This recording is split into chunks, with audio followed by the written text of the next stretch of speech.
And Dr. Delia at the end of the meeting told us, look here, I've heard what all of you have to say. I need time, 2 days, to come back to you with my position. Give him the 2 days that he's asked for. And then I was still driving home, and all of a sudden on my phone someone calls me and says, Intom bizzerjeta? Literally, this is what I was told. Are you serious? Dr. Delia just came out to say, he's heard you, he's gonna stay there, things move forward. And I'm like, oh God.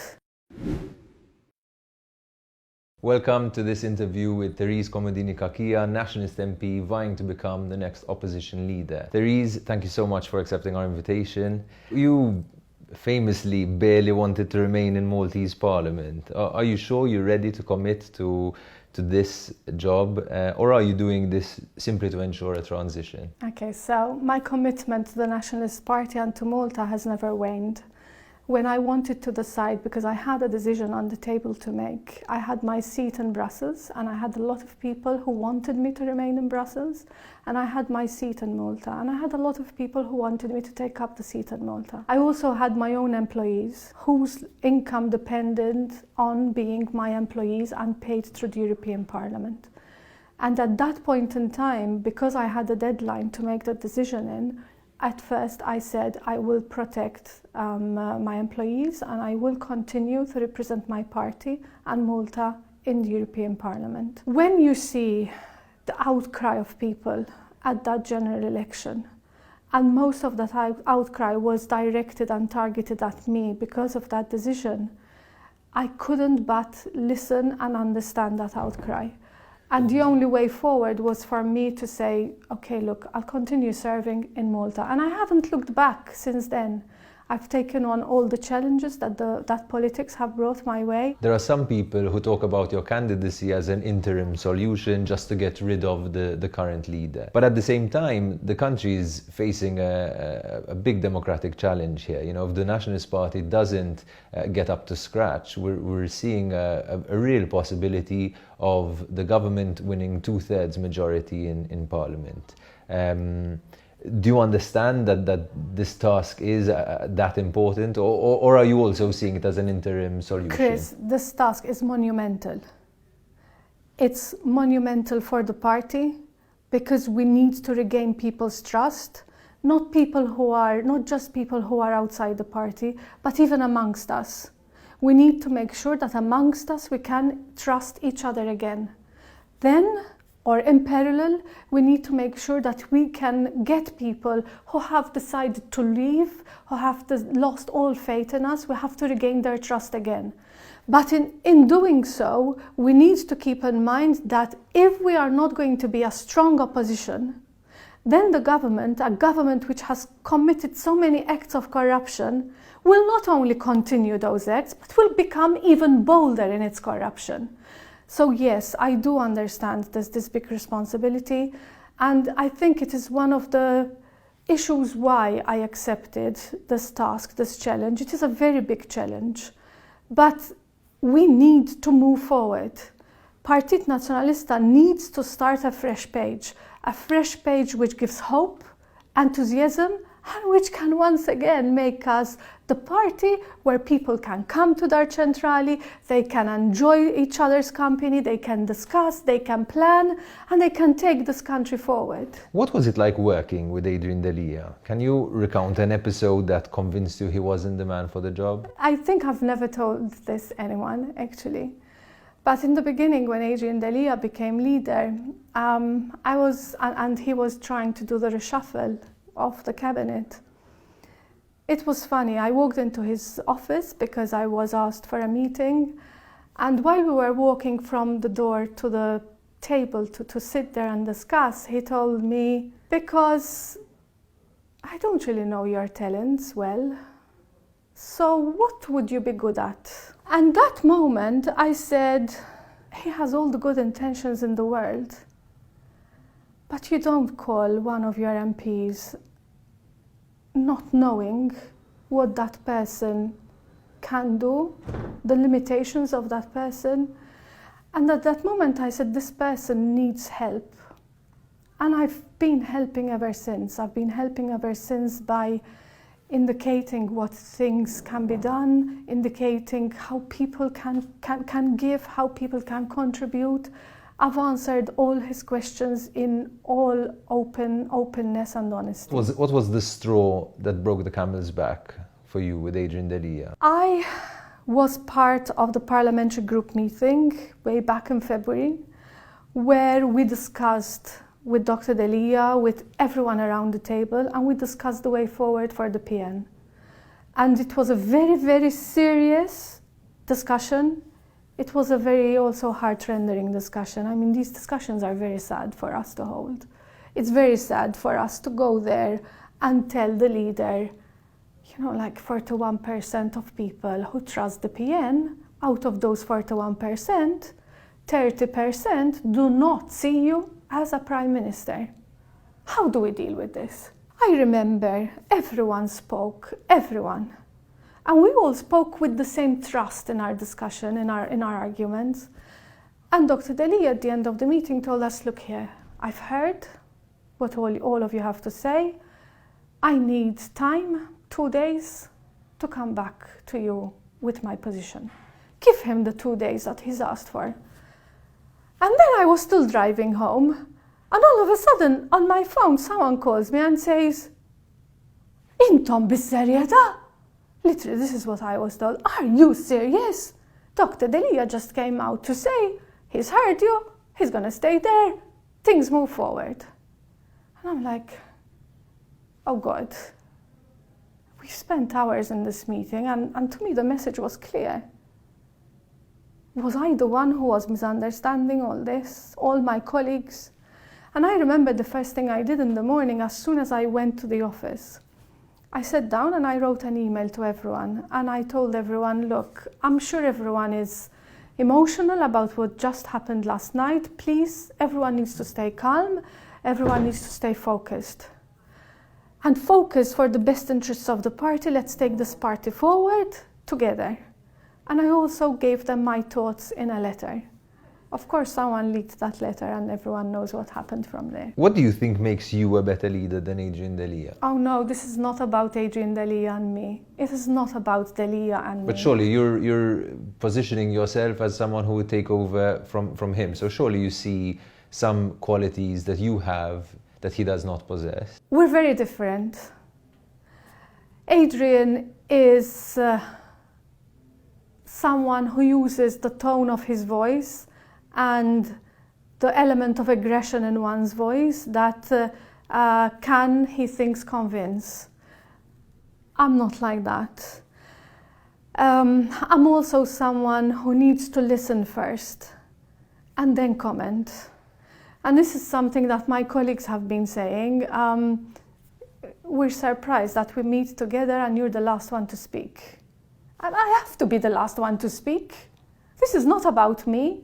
This is about everyone who can contribute to make the Nationalist Party a good opposition, who can make the Nationalist Party go for a general election as good as we can, and not having plaster all over our feet. PN had another leader before Delia who went to the job with the best of intentions. You know, he also didn't work as a leader. He also brought poor results to the Nationalist Party. What do you think makes you a better leader than Simon Busuttil? It's not even about Busuttil and myself. I've worked with 3 leaders so far. I've worked for a few months under Lawrence Gonzi, all the term of Dr. Simon Busuttil and the term so far of Dr. Adrian Delia. Each one of them has really given his utmost to this party. But they all failed. And each one of them has made not just personal sacrifices, but a lot of sacrifices. We fail as a party when we do not manage to bring forward the enthusiasm that we used to foster, we used to manage to give to people in the past. And how are you going to do that? What evidence does the voter out there have that you can do that in a way that Simon Busuttil tried, Gonzi before him tried, Adrian Delia failed? How will you do it differently? They only have my personality to go by. I have been speaking to so many people, As always, from day one in politics, I have always spoke to people from all walks of life. I have always moved forward in politics according to three values: equity, justice and truth. If there is a PN leadership race, can you assure us that you will contest? I will assure you to do whatever is in the best interest of the Partit Naționalista and Malta. That is the main assurance that I can give everyone. Don't you think it's ironic that at a time when the PN is polling at historical lows, there seems to be a discussion about sort of who to keep out of the party? You know, the MPs seem to want Adrian Delia gone, Adrian Delia and his people seem to want the MPs gone. Isn't this crazy for the Nationalist Party? Look, I've made myself very, very clear from the start.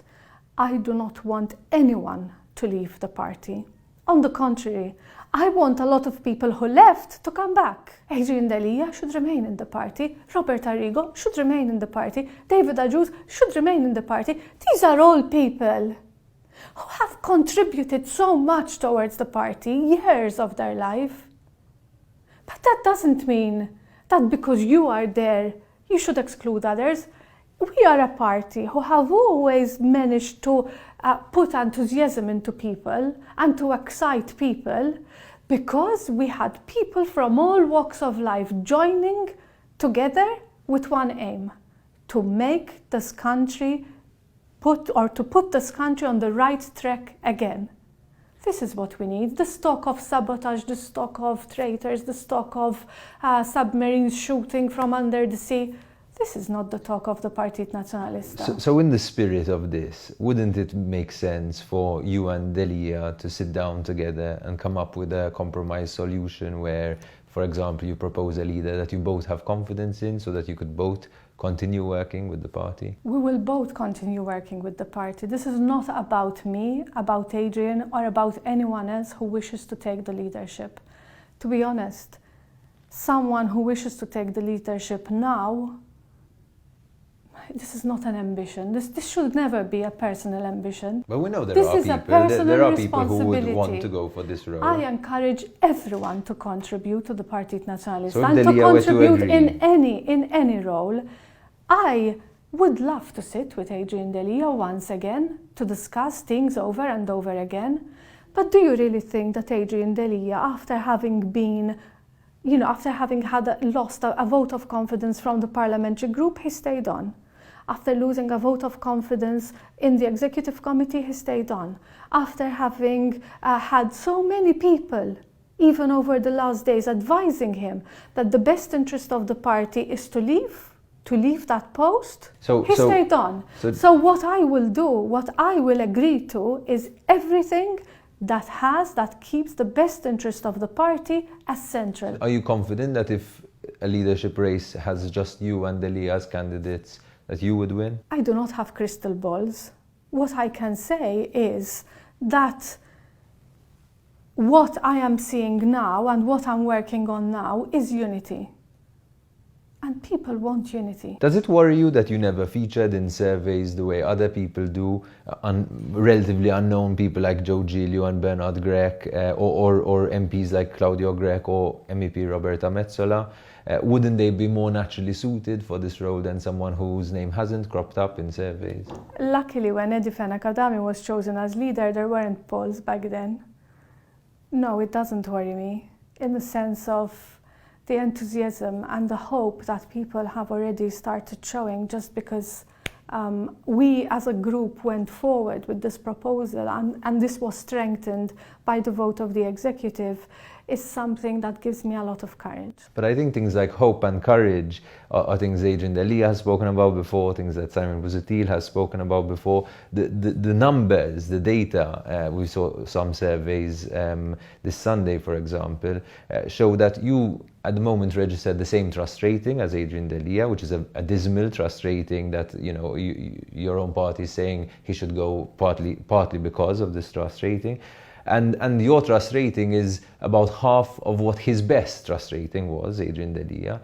So again, the numbers aren't necessarily saying you will fix this problem. Your previous question, you told me that you were never seen anywhere before. So the poll, yesterday's poll, is a very important poll for me personally and also for Partit Nationalist and for this country. It is a poll in which someone like me, who worked or whose name was put out there only over 5 days, managed in 5 days, that name managed to bring the trust rating equal to that of a leader who has done his utter best in the last 3 years.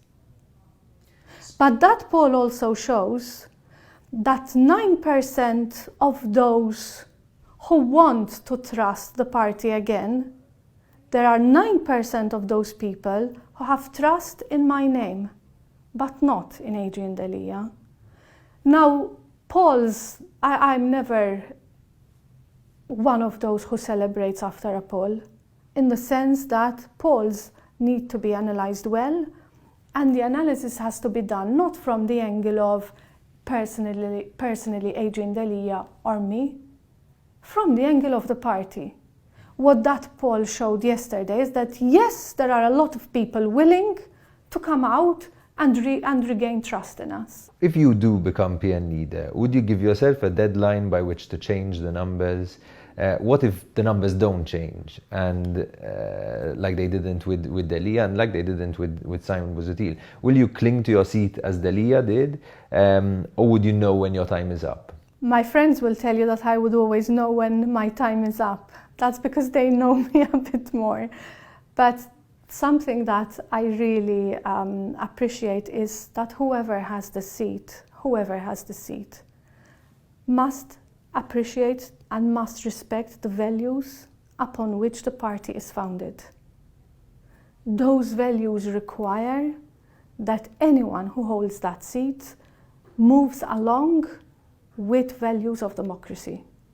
In all democratic countries and democratic parties, when the surveys and when your own votes of confidence tell you you are an obstacle to the party, then you leave. You mentioned that you don't want Delia to leave the party. If you were PN leader, what role would you give him? What strengths do you see in him that maybe are better than in other people? Adrian Delia is a good orator. He is someone who comes along as a very good orator, and therefore we cannot afford, this is not just about Adrian Delia, we cannot afford in this party to lose one person. On the contrary, we need to get everyone we lost back. So how would you get him back? Adrian Delia, European leader, how do you make him work with you? Would you give him a particular role? Have you thought about that at all? I think that would be up to a good heart-to-heart discussion with Adrian Delia and with everyone else who can make that discussion to see what is in the best interest of the party. Would you keep the PN's party media, or will you lead by example in changing the system? This is a good debate that really needs to take place, Chris. It needs to take place as soon as the party can position itself. But what I am certain in there is that the party can't lose the media on its own. This needs to be a political, all the parties together making that decision. And if you have that discussion, your position would be that you should? If I had that discussion, the value that will guide me is to make sure that all the media becomes as independent as possible. Now, ownership of media does not mean you lack independence. The editors become very crucial there. The editors and also the way we formulate our message. So you view a situation, you envisage a situation whereby the Nationalist Party would continue to own its media, but the content of that media would be more balanced politically? I'm not saying what situation I would envisage. I am telling you the value, the principle that would guide me to make that decision. The principle that would guide me to decide would be that I would want all media to reach the highest standard of independence. It is what we owe each and every person out there. PN has always been a bit of a rainbow coalition ideologically. Where do you stand over there? Do you consider yourself to be more of a liberal, more of a conservative? I really don't like labels. I meet people and I look at them and I don't say, this person is, I don't know, from Birzabuja, where I come from, or this person is from Melliha. It's not the way to meet people. You meet people by speaking to them, by looking straight in their eyes and seeing what's in their heart. You meet people by trying to understand what they're going through. But surely someone who has dedicated themselves to politics has some sense of ideology. Yes, but my ideology is not being conservative or being liberal. My ideology is one. And this is where we also call our party as being a social-democratic party. But even there, you develop your policies, you develop your stances about issues. What is true is that our party is built on the ideology of welcoming everyone. And that is very important to someone like me. There's also a gender element to this discussion, seeing as you could be the Nationalist Party's first woman leader and first woman opposition leader as well. Why is female representation important? Say that to people who say, oh, it doesn't matter if she's a woman or not. Do you feel as a woman that female representation in politics is a value, is important, and why? If I were a man, I would tell you the same answer. Female representation is important because half the population is female, half the population is male. So you need the opinions, you need the lifestyles, you need the life experience of all genders. When you said on Facebook you were against abortion, did you mean you wouldn't do an abortion yourself, or that you believe abortion should be completely banned in Malta, no questions asked? This is the red herring that is thrown at everyone. And me being a female politician, I tend to get this red herring thrown at me even more often. This is a situation where I belong to a party that believes in two things: the right to life and also the right of freedom of expression. And we make sure to balance these. The right to life is very important, and it is important for each and every person.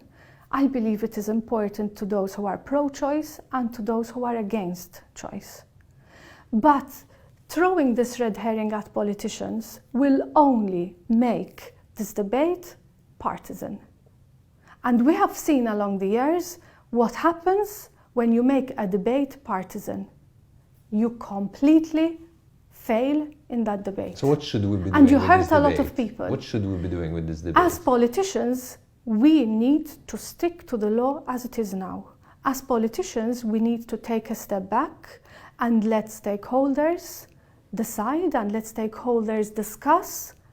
Let's be very clear. This is not a debate that started now. It is a debate that has been ongoing, like many other debates. But things don't get done from today to tomorrow, and we shouldn't be feeling challenged either because someone tells us they want to discuss it.